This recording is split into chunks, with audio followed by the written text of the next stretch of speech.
dug it and it actually broke the drive shaft. Mate, the flame down the bonnet! Oh, the Stabbery's just turned up. Oh, look at that. Cheeky little screamer pipe. Pure ghetto spec.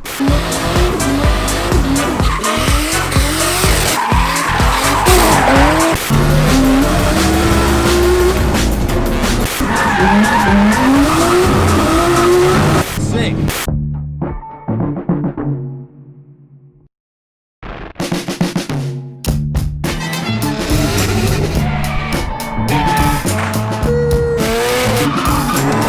It's hot, it's hot.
McDonald's. I haven't eaten at McDonald's probably for 4 months, I don't think. My first ever McDonald's. Mate, it's like, feels like I'm at an airport. You could have dug it around there. Yeah. Nuggets! Mate, it's like this. It's like a little go-kart track. What's going on with this Macca's? This is crazy. Look, everyone's look at that. Oh, GS300, man. Mr. Nom Nom. Is that an Aerosnicer GS300, isn't it? Yeah, 2JZ NA.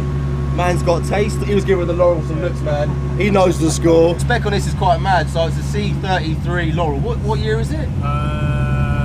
1989, I think. Oh, so is it like, would it be what, 8 treads? 8 treads, yeah. Mad, man. Yeah. That's old school, isn't old it? School. Engine spec is RB30, which is basically a Nissan Patrol 3-litre bottom end. Yeah, 3-litre bottom end. Yeah, with RB26 yeah, top end on it. Yeah, head and that. Yeah. Only with this, you got 3-litre goodness instead of 2.6. 3-litre bottom end. Yeah, that's it. Do you know what I mean? It's like, I think the block's like 1.5 inches taller. That's how much more like stroke it's got on each side cylinder. So crazy.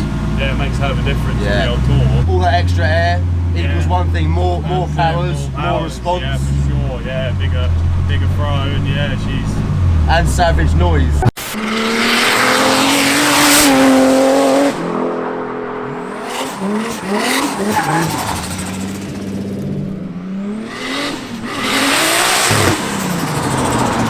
A lot of people do stick 1Js in these 2JZs, and you kind of kept it to the Nissan roots, which is nice. I just wanted to stay all Nissan. Yeah, like because obviously when I started, I had a S13 with a CA in it, and that was like, do you know what I mean? I've never like gone away from Nissan, so I thought just stay Nissan. Yeah, it's cool. We're going to attempt to order a McDonald's in a C33 Laurel.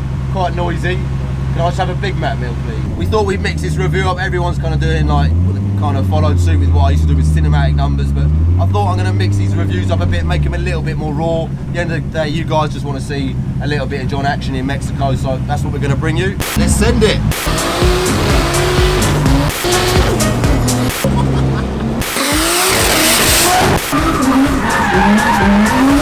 we're just gonna have a little bite to eat. What we got? We got a couple of Sprites. Couple of Sprites, couple of Big Mac. Here you go, sir. Legend, nice. Who needs a Rolls Royce when you can eat in a Laurel? Yeah. Don't forget as well, Monky London Non-Nom's going to do a little shameless plug because this is literally going to be powering the Duggets. Absolutely sexual hat. I've got my Monky London hoodie on as well. Look at that. You can't quite see the logo because I'm tucked in, but yeah, super sick hoodie. And I've got my JZX t-shirt underneath. I'm sure I'll do more shameless plugging later on. Everyone I've spoken to that's had a Macca's, they said they've had it and then they said it was shit again. Tastes good to me. It's not too bad, is it? It's alright. When you haven't had it for ages, it fucking tastes gorgeous. Chris and I have had a nice cheeky little bit of Macca's. We thought we'd just jump out the car and show you guys some of the goodness. Body kit's nice, man. It's just nice and simple and quite sort of, it's like nice and square, isn't it? It hasn't got too many sort of flares on it. That's it. Oh, the Stabberoos just turned up. They heard the C33 Laurel was down there doing a few cheeky Duggets. Should we take the bonnet off and have a little look? Okay. This is where the magic happens. See, RB30, so it's a 3 litre over a 2.6, which is what you find with a conventional RB26. Oh, look at that. And turbo, you're saying is HY35? HY35. Top mount? Yeah, top mount. With a, what's it look like? Turbo Smart wastegate? Smart wastegate. Nice. 5mm, yeah. Cheeky little screamer pipe. Got the screamer pipe out the bonnet. You can proper see the flames when you let off it, man. It looks savage. What's the difference between the HY35 and HX? Have they got slightly smaller exhaust housings or something? Yeah, I think this one's slightly smaller exhaust housing. Obviously, this was conventionally an internal gated turbo, but obviously we just welded it up. Welded it up solid, and obviously run an external wastegate. Cool, man. Quite a small turbo for the size of the engine. For this engine, it is a small turbo. Like even like Richard, who maps it, is like he can't wait to see the back of this turbo. He hates it. Could easily run what 700-800 horsepower with a massive spoolie boy. Yeah, with a proper turbo. You're saying like a Garrett or anything like sensible, not an old lorry turbo. A little filter out the front, all of the tubular frame that the boys built. Lots of space down there if I shine the light for all those wise fabs. You can just about see the blueness of the wise fab. Well, I can, but the camera doesn't seem to be able to pick it up. But anyway, there is wise fab down there somewhere. Bottom end, you were saying, is you've got forged rods, forged pistons. Forged rods, forged pistons, yeah, stock crank, Nissan M1 oil pump. The rad's now in the back, but we're still running conventional water pump. Cool. Seems to do its job. Do the job. I mean? Don't really temperature see anything. Stays sort of sensible. Yeah, don't see much. I've never seen it over 90, which is pretty good temperature, really. Like the RB26 head is all standard cams. Yeah, standard cams, standard head. Obviously, everything was checked over, all the clear, but like valve clearances were done before it got bolted back on. And you've got different looking coil packs on the front. What are they from? They are from an Audi R8. Audi R8. You've got some German. Vanessa will like this shit, man. We've got some German under there, which is, I mean, like mint. Like they've never missed a beat. What about the front mount and stuff? Just like a sort of custom jobby. Yeah, generic front mount that was on the S13. Stock intake manifold from an RB26? Yeah, stock intakes. It's running like the individual throttle bodies, which like obviously you can go like one single throttle body, but I think with the 6 individuals it makes it a bit more responsive. A bit more peppy. Yeah, that's it. Like it's real like crisp. Fabrication on this car is really nice. Should we just kind of show them? And you've got loads of little custom bits on the intercooler piping as well. Lots of pie cuts. Yeah, we were just well, it was obviously Billy done the intercooler pipe work. He was a bit miffed. Obviously so tight, didn't really give him much room to work with, but he got there. Kind of made it all fit. Fair play to him. Yeah. So should we have a quick little look at the cage? Yeah. While Chris is putting the bonnet back on, you can see down there the Buddy Club P1s. They probably could do with a refurbish, but like my drift wheels, Chris does use this car properly, and no doubt half of those scrapes are from him sitting on people's doors.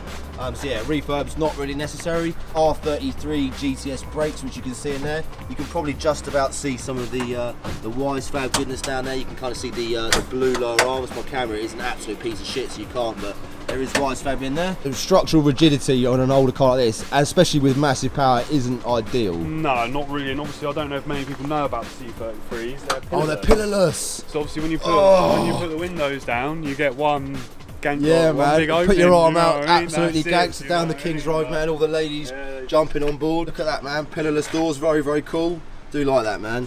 I'll kind of shine the torch in here. Chris has got a little battery box in there as well. You can really see the sort of severity of this roll cage. Nice little Kevlar bucket seat as well. Little drifty steering wheel. We've got a fire extinguisher for when John sets it on fire. Chris has still retained all the stock C33 dash, which is pretty cool. We've got the little sort of iPad thing which he mentioned before, which is all wired up to a Link G4 Plus. Pretty drift spec, but certainly does the job, and these seats look nice and sort of buckety to keep you safe when you're doing a bit of John action.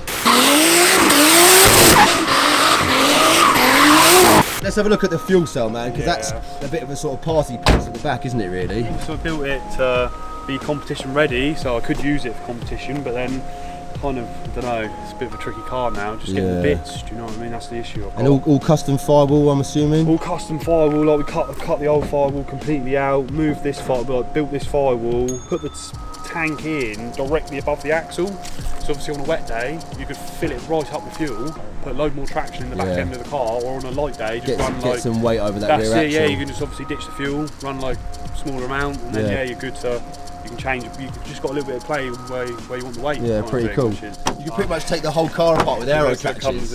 Sick, man. I did notice the bonnet was a bit shaky on the way up, but I don't think I've been in one of these and hasn't had a shaky bonnet. Quite cool, man. Look at this, rear mounted rads. You got a nice little swell pot in the back as well. Facet, is that like just like a lift pump? Yeah. Straight to the swell pot, and then we've just got one Bosch 044. Don't need no more really for the power it's making, like 550. We've got a pressure gauge in there, so obviously the tablet knows what's going on. If it drops fuel pressure, it just shuts the engine down. Like, same with oil pressure or anything else. Handy these new standalones are. Lots of safety features. Just keeps it safe. Do you know what I mean? I would say ECU Master is better, but I would say that because I'm running them. What's the radiator like? Skyline number? Believe it or not, I think it's an R32 rad. I'll show you guys around the rear of the car. So there's obviously no boot floor. We've got more sort of tubular frame.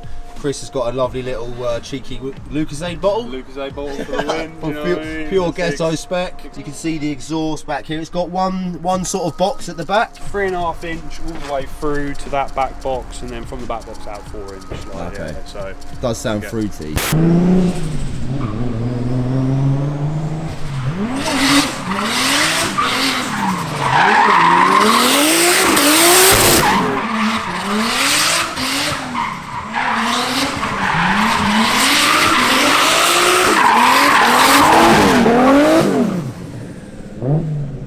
Very striking as well. They've got the sort of very retro square lights. You've got the original Laurel grille there. I do like the chrome accents, man. People were saying with mine I should really black everything out, but I quite like the chrome. It makes it kind of look a bit retro. Yeah, that's it. Yeah, for sure. What about the tyres on the front? Are they NS2s as well? AD08. Oh, AD08's nice. Yokohama's. It is. It's surprising how much it picks up speed. It bites forward like real fast, like which is a bit, I don't know. When you're having fun, it's a bit much, isn't it?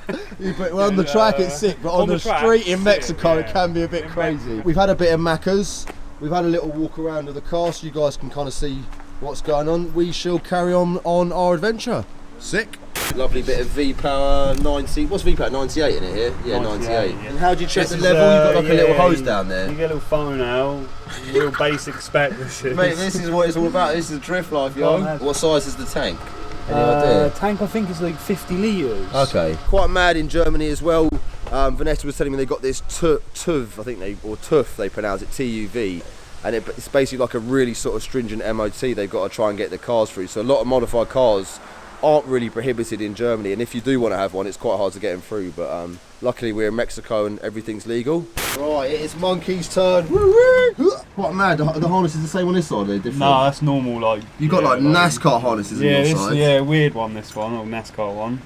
So how do I start this bad boy? You're putting like a pin code in? Yeah, it's like just generic tablet shit. Ah, right, I got you, man. I thought there was like some sort of Porsche immobiliser. Yeah, sure, no, weird. Ignition on. Yeah. Fuel pumps? Just, pump 1, pump 2, this and then one start. here? Or you can flip 2 and then start.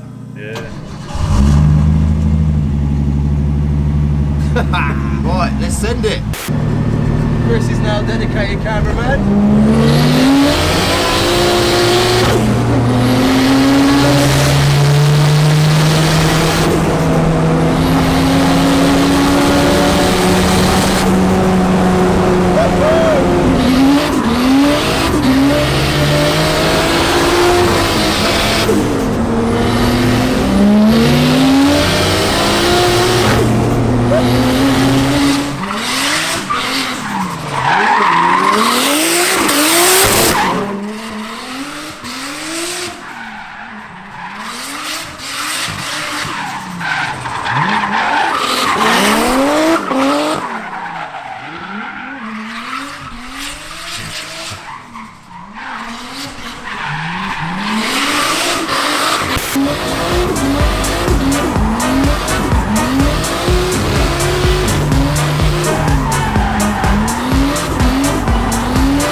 do well, brother. Absolutely wicked review, man. Hopefully you guys enjoyed this slightly rawer cut. Yeah, let us know what you think of this video in the comment section if you want to see a little bit more John action. I'll chuck Chris's Instagram down here if you guys want to give him a little cheeky follow, feel free. Big up Mr. Chris. Yeah, no, quality, mate. You literally built an absolute monster, man. Really nice to see. Hopefully one day, maybe bigger turbo, second review. That's it, yeah, for sure. I'm well keen already. Maybe a second pair of tyres. Yeah, sure. I hope you guys enjoyed this video. And yeah, much love, and we will see you guys soon. Peace.